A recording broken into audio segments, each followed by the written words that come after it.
앱이 창업자 여러분 안녕하세요. 오늘 강의를 맡은 정재호라고 합니다. 오늘 강의 제목은 앱이 창업자에게 하고 싶은 이야기 스타트업 웨이에 대해서 강의를 해보도록 하겠습니다. 제 소개부터 드릴게요.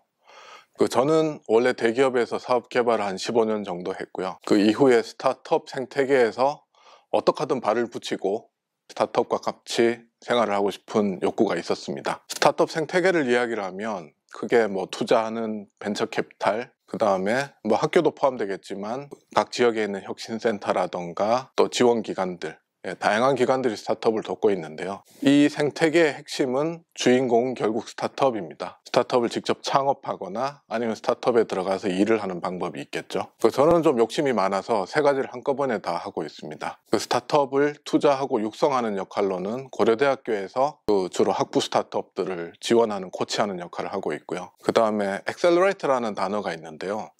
가장 초기 단계에서 스타트업에 투자를 하고 성장을 돕는 역할도 하고 있습니다. 그리고 마지막으로 현재 가장 많은 시간을 투자하고 있는 거는 제가 직접 엔젤 투자했던 스타트업에 조인을 해서 운영을 담당하고 있는 임원 역할을 하고 있습니다. 일단 아마 주로 학생들이 만약에 이 내용을 본다면 집에서 창업을 한다라고 하면 어떤 반응이 나올까 생각을 해봤습니다. 한때 부모님들이 창업한다 그러면 되게 좀 불안해하는 경우도 있었었고요. 이 교재는 실제 저희 막내 아들이 보는 교재인데요. 국어 교재이고 항상 교재를 사면 아이들은 습관적으로 맨 뒤를 열어보게 되죠. 왜냐하면 거기 정답지가 있거든요.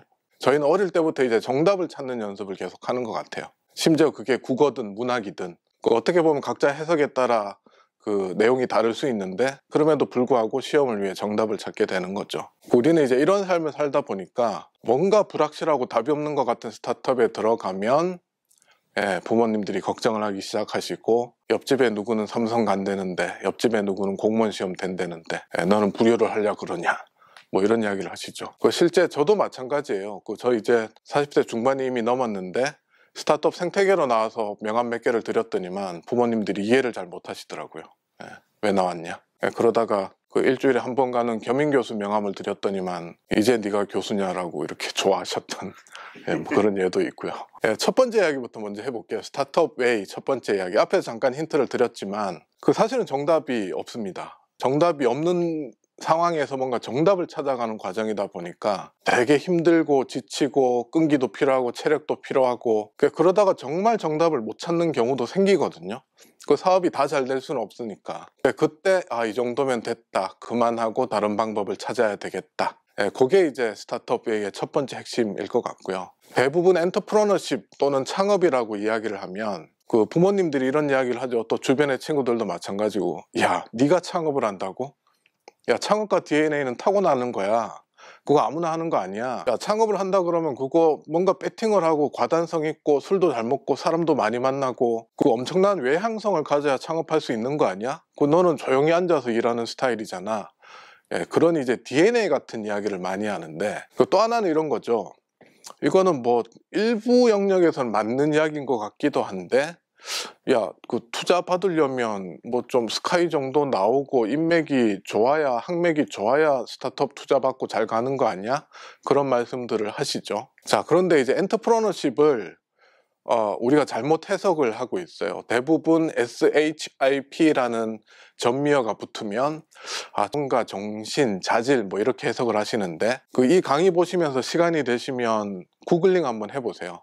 또는 네이버에서 학술 자료를 한번 찾아보시면 엔터프러너십을 놀랍게도 과정으로 설명을 하고 있거든요. 정신, 자질 이런 게 아니고 기업가 정신이 아니고 하는 과정으로 해석을 해요. 이거를 우리가 아는 다른 단어로 표현하면 저는 journey라는 표현을 써요. 여정이라는 거죠. 어떤 이야기인가 하면 저는 이제 투자자로서 개인 엔젤 투자 25건 정도, 그 다음에 이전에 몸담았던 벤처 캐피탈에서도 12건 정도 투자 집행을 한 적이 있는데 선배들이 저한테 그 이야기를 했었어요. 사업이 아주 성장한 단계에서 몇백억 투자하는 거면 숫자도 봐야 되고 그 다음에 향후 계획도 철저하게 따져야 되는데 제가 주로 활동하는 엑셀러레이터 영역에서는 주로 왜 창업했는지, 그 다음에 창업의 동기, 그 다음에 얼마나 이 사업을 끝까지 갈 수 있는지를 물어보라는 이야기를 하셨어요. 처음엔 저도 그게 이해가 잘 안 됐으니까 해보니까 그게 맞더라고요. 그래서 저는 왜라는 질문을 계속 던집니다. 왜 창업했느냐? 다른 사람들도 다 이 문제 해결하려고 열심히 하고 있는데 굳이 당신이 해야 되는 게 맞아요? 그리고 조금 더 기다렸다 해도 될 텐데 왜 지금 굳이 하는 거죠? 창업이라는 거는 혼자 내가 재밌자고 하는 게 아니니까 당신이 하려고 하는 사업이 남들한테도 그리고 이 전체 사회적으로도 충분한 의미가 있는지를 물어보게 되죠. 스타트업의 정의로 넘어가면 제가 왜라는 질문을 계속 하는지 아시게 될 거예요. 이 책은 나중에 한번 도서관이나 사서 보시면 스타트업 바이블이라고 돼 있는데 우리는 또 MIT에서 썼다 그러면 다들 좋아하잖아요. 원래 제목은 바이블이 아니고요. 스타트업을 하기 위한 24가지 스텝에 대해서 설명을 하고 있고 책이 매우 두꺼운데 그 스텝만 제목만 이렇게 따라가도 충분히 도움이 되실 거예요. 저기의 스타트업 정의가 아주 재밌습니다. 첫 번째, 스타트업을 우리가 시작을 하면 잘 모르죠, 사람들이. 제가 스타트업을 해서 출시를 했는데 그게 뭐야? 그게 어떤 개념이야? 서비스 이름도 브랜드 네임도 아직 알려지지 않았고 그 다음에 시장 환경도 저희가 새로운 진입자로 들어가다 보니까 모든 게 불확실합니다. 두 번째가 이제 점점 뭔가 미궁 속으로 들어가죠. 스타트업은 반복 가능하고 확장 가능한 임시 조직이래요. 임시 조직에 제가 밑줄을 쫙 그어놨죠. 아직 어떻게 될지 모른다라는 게 정답이고요. 세 번째, 이게 이제 핵심인데 스타트업은 결국 고객의 문제를 빠르게 해결하면서 이게 맞을 거야 라는 가설을 검증하는 조직이에요. 저 가설이 완벽하게 떨어지기 전까지는 임시 조직에 불과하고 계속 시행착오를 겪는 거거든요. 그렇다면 제가 앞에서 말했던 엔터프러너십의 정의, 전이라는 단어가 어느 정도 맞아떨어지는 거죠. 다시 정리를 해보면 스타트업은 문제를 해결하는 유연한 조직입니다. 이 문제라는 거는 남들도 해결하고 있을 거고 뭔가 솔루션이 이미 시중에 나와 있을 텐데 그거보다 조금 더 창의적으로, 이거를 실리콘밸리에서는 해커스 웨이라는 표현을 쓰거든요. 페이스북도 창업자가 여전히 우리는 해커 마인드를 가지고 일을 한다라고 이야기를 하고, 해커 그러면 우리는 좀 부정적인 인식들이 다 있는데 정확하게 단어를 아무리 찾아봐도 잘 못 찾겠더라고요. 저는 그걸 이제 똘끼라고 표현을 해요. 남들과는 다른 방법으로 약간의 사안을 비틀어서 새로운 방법으로 문제를 해결하는 거죠. 그렇게 되면 자, 이제 스타트업이 문제를 해결하는 조직이다. 그 다음에 창업자들은 문제를 해결하는 사람이라는 건 이제 어느 정도 정의가 된 것 같고요. 두 번째는 자, 그러면 문제를 어떻게 해결해야 되지? 그 방법에 대해서 말씀을 드릴 텐데 무한 루프 속에 빠지게 됩니다. 야, 이거를 내면 고객들이 열광하고 돈을 낼 거야 라는 거는 창업자들의 첫 번째 착각에 불과해요. 그 무한루프에 대해서 설명을 드리겠습니다. 0, 1, 10, 그 다음에 뭐 100, 10만, 100만 계속 나올 텐데 보통 이제 이런 개념을 제가 설명하면 사람들이 잘 안 믿어서 이럴 때는 유명한 사람을 끌어와야 돼요. 폴 그라함이라는 이 업계 전 세계적으로 아주 유명한 엑셀러레이터 창업자시고 Y 컴비네이터라는 엑셀러레이터가 있거든요. 전 세계적으로 아마 제일 탑 레벨일 거예요. 저분이 개인 홈페이지를 운영을 하시는데 영어로 글이 좀 길긴 한데 한번 읽어보시면 되게 좋습니다. Do things don't scale 이라는 이야기를 하죠.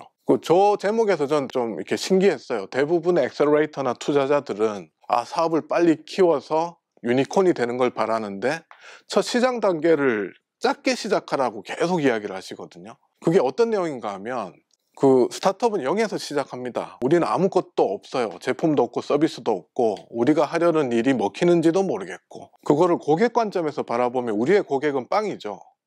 그런데 한 명의 진성 고객을 찾아내면 일단은 첫 단추를 끼는 거예요. 그런데 예상외로 한 명 찾는 게 쉽지 않습니다. 그런데 대부분의 스타트업을 잘못하시는 분들은 야, 이거 출시하자마자 바로 10만 다운로드 일어날 거야. 그러고는 앱 개발부터 먼저 시작을 하죠. 또 이제 개발자가 없으면 앱 개발하는데 외주로 한 1억씩 씁니다. 그런데 아무도 안 써요. 어떻게 될까요? 그럼 이제 망하는 거거든요. 그래서 이제 폴 그라함이라는 분이 처음부터 무리하지 말고 나한테 정말 열광하는 한 명만 찾아도 일단은 성공이다. 그런데 주변에 열광했던 한 명이 한 명만 있지 않고 아마 100명 정도 그룹이 보일 거다. 그 세그먼트를 찾으면 그 다음에 또 된 거예요.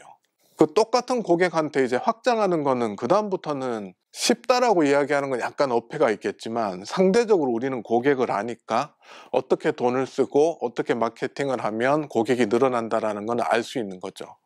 그런데 대부분의 스타트업은 0, 1, 10, 100 과정을 빨리 지나가 버리던가 간과하고 가게 돼요. 현재 유니콘 또는 유니콘 후보라고 부르는 여러 스타트업들의 대표님들 강의를 들어보면 초기 고객 확보는 정답이 없다라는 이야기를 합니다. 고객이 어디에서 어떻게 나타날지도 모르겠고 대부분 노가다를 해요.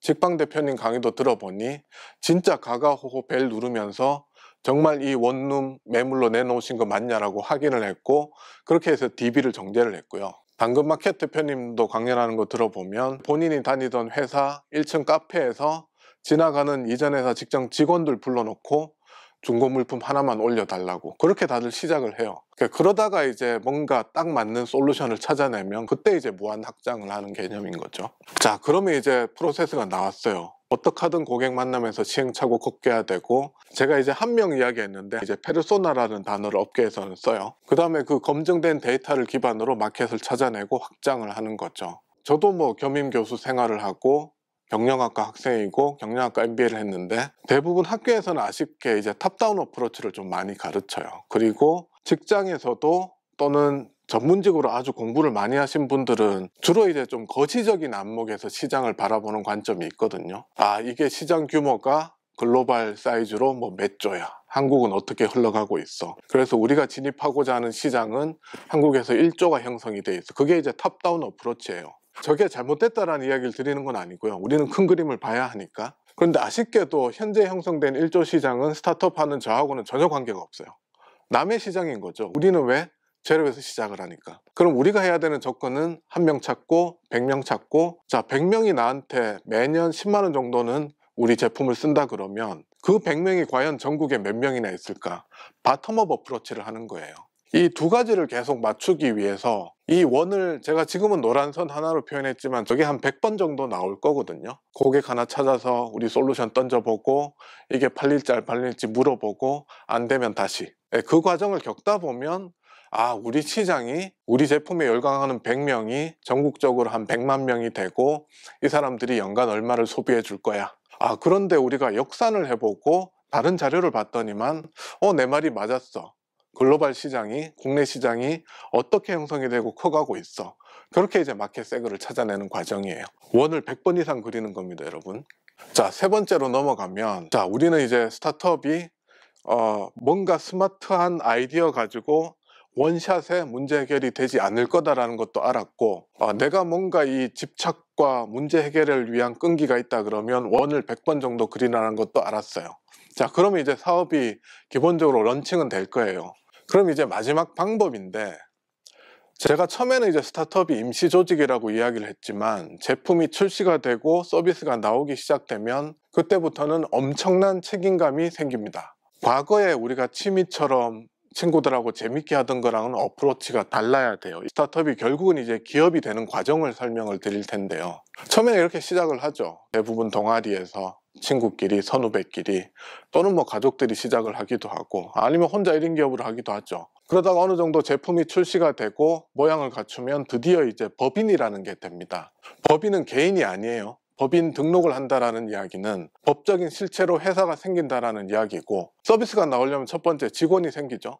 직원이 있어야 같이 뭔가 만들어낼 거니까. 그 제품을 만들기 위해 고객도 생기고 협력사도 생기고, 그러다가 이제 투자자도 생깁니다. 기업을 한다라는 건 저 다양한 이해관계자를 다 만족을 시켜야 기업이 살아나요. 그리고 저 사람들에게 적정한 밸류를 제공하는 게 기업의 책임이에요.